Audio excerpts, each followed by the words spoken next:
Hello বন্ধুরা, আসসালামু আলাইকুম। কেমন আছেন আপনারা? কে কোথা থেকে দেখছেন জানাবেন। আমার চ্যানেলে নতুন হয়ে থাকলে সাবস্ক্রাইব করবেন, লাইক শেয়ার দিয়ে পাশে থাকবেন। আমার নিত্য নতুন ভিডিওগুলো আপনার চ্যানেলে পৌঁছে যাবে, আর প্রতিটা ভিডিওর মাঝখানে আমি ইম্পর্টেন্ট কিছু টিপস দিয়ে থাকি। তো বন্ধুরা, চলুন আজ কী করি। সকালে রুটি বানাবো, এই যে আটা সিদ্ধ করেছি।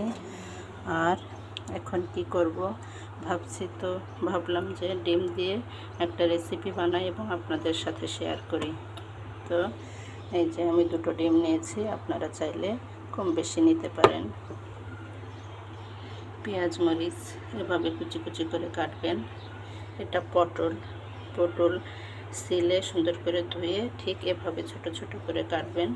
তো চলেন রেসিপিটি বানাই।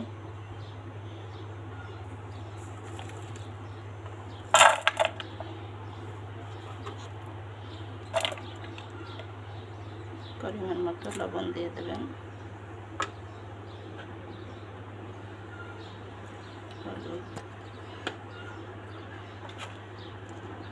এটাকে আগে সুন্দর করে এভাবে চটকে নরম করে নেবেন।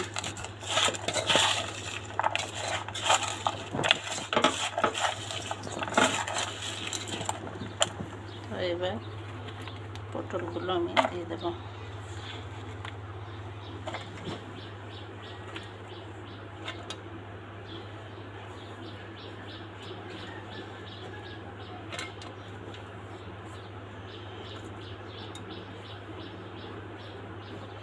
এবার কী করবো বন্ধুরা, ডিমটা সবসময় আপনার আলাদা করে এভাবে ভেঙে নেবেন, কারণ আপনি এই যে সব কিছু দিয়েছেন, এরপর যদি ডিমটা ভাঙেন হয়তো ডিমটা নষ্ট হতে পারে, আপনার সব কিছু নষ্ট হয়ে যাবে। তাই আলাদা ডিম এভাবে ভেঙে তারপর আপনি দিবেন।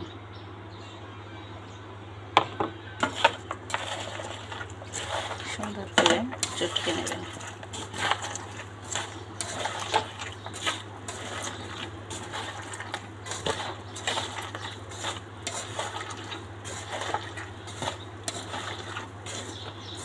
তো বন্ধুরা, এই পর্যায়ে আমি কী করেছি, এভাবে রেখে ফ্রাই প্যানে তেল দিয়েছি গরম করার জন্য। এখন বুঝতেই পারছেন তেলে দিয়ে ডিমের মতো ভাজি করব। ইয়ামি একটি রেসিপি হবে। তো আপনারা চাইলে এভাবে বানিয়ে খেতে পারেন। আর আমার ভিডিওটি ভালো লাগলে লাইক শেয়ার দিয়ে পাশে থাকবেন।